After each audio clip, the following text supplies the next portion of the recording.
Welcome back. I'm Taylor. We're going to be talking about going to get therapy when you are young and in the closet. This is Rainbow Y Survival Guide.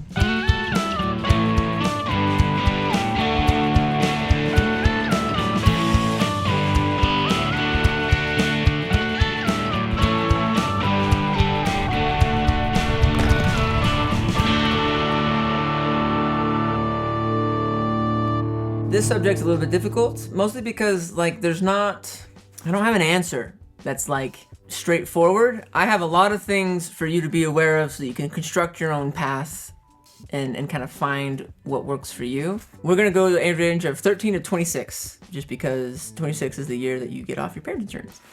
Some important things to note when it comes to the therapy insurance world. If you are under the age of 18, a lot of you probably already know this, but confidentiality is something that works differently when you are a minor than when you are not. This will largely depend on what therapist you get and how that therapist goes about doing that with minors. I'll tell you how I do it. Basically what I do is that if I'm working with someone who is a minor, I bring the parent in and I encourage the parent to only ask about treatment via the kid. And then I've encouraged the kid to be as honest as they feel comfortable with their parent. I let the parent know that I will reach out to them specifically if there are any issues that I have regarding worries of self-harm, worries of illicit drug use or unsafe drug use, or worries of harm to others. A lot of times parents and kids like that arrangement.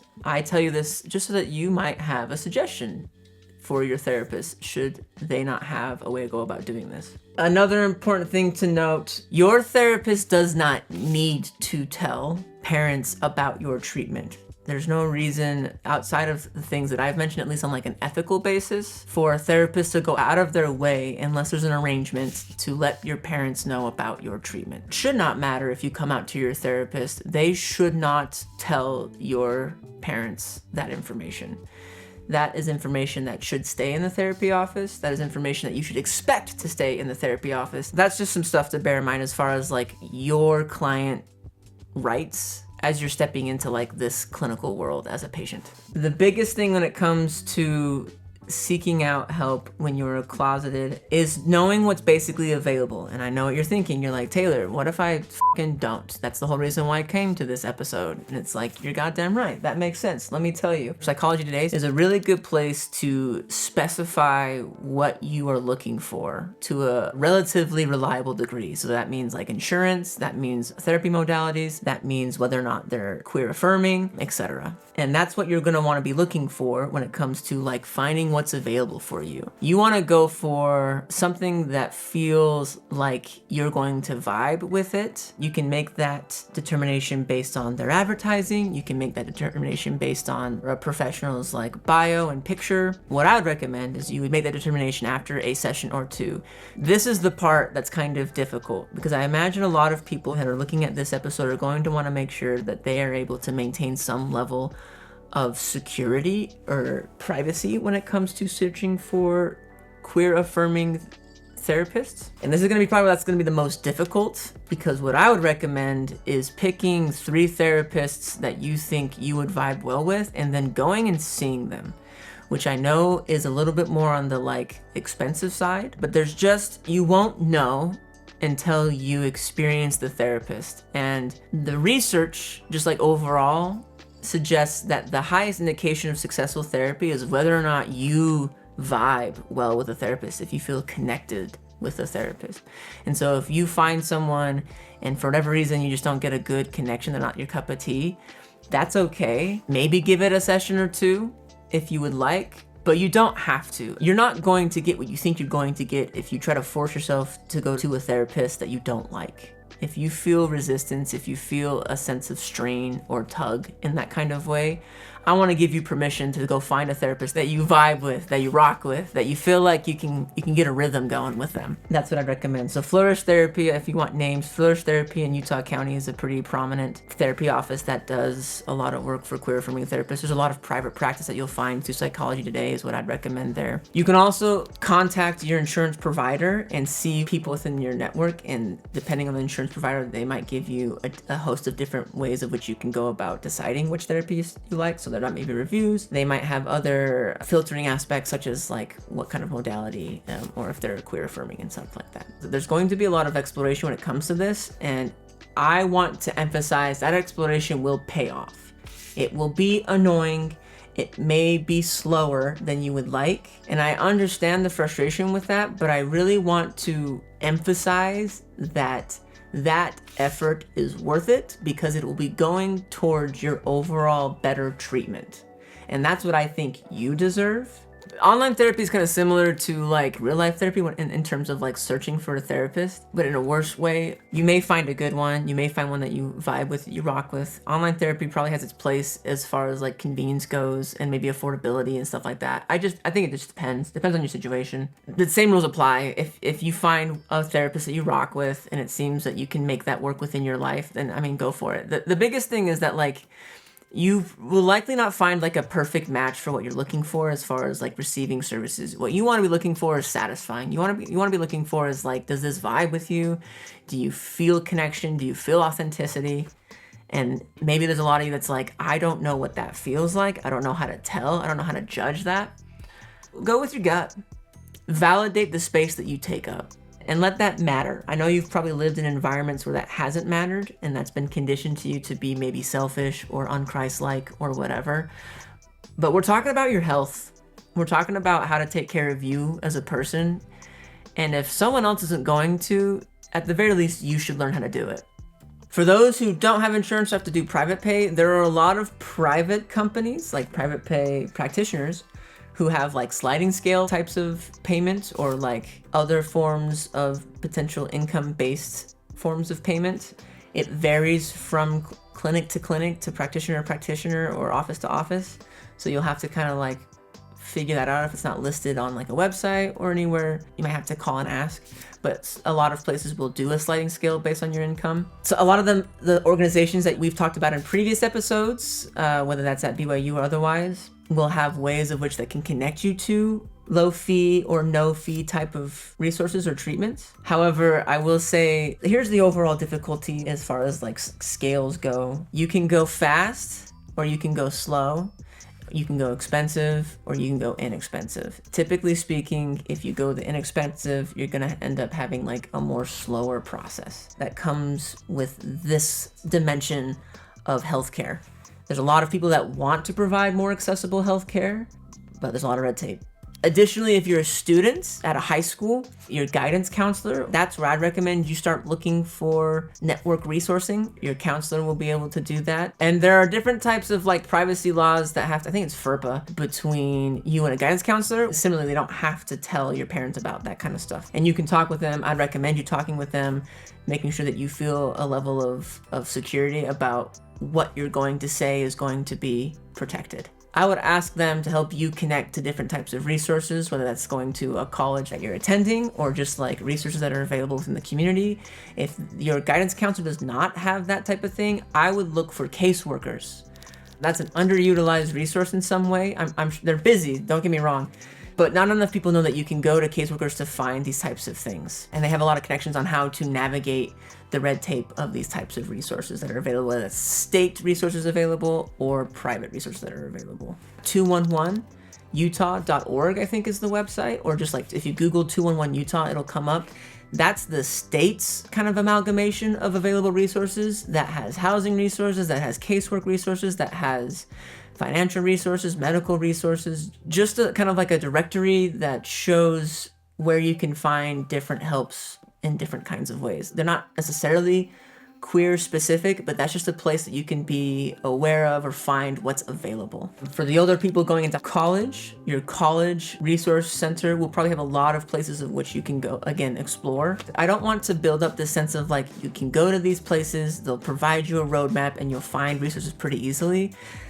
A lot of these places will probably not have that type of like direct to resource access or timeline. There's going to be some level or some type of process that comes with getting these types of resources. And I guess I'm going to invite you and encourage you to understand that like speed may not be your ally, but that's not a bad thing.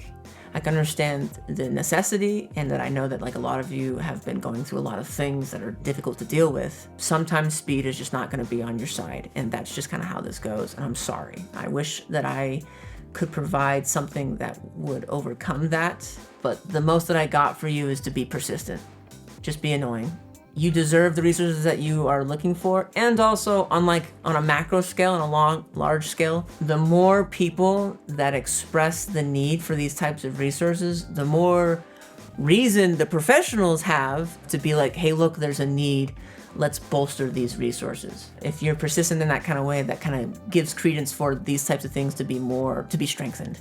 A note about BYU services, I would like to point out that like if you're going to BYU, they have a CAPS program. They have their psychological services. They do a fantastic job. They do a good job, contrary to popular belief, at particularly privacy, HIPAA, confidentiality. Nothing said in CAPS can be reported to the honor code office. There are apparently a handful of therapists that are queer affirming and faith that have to do with like faith transition and help with faith transition, but obviously they can't advertise about that, but if you find them, they're there.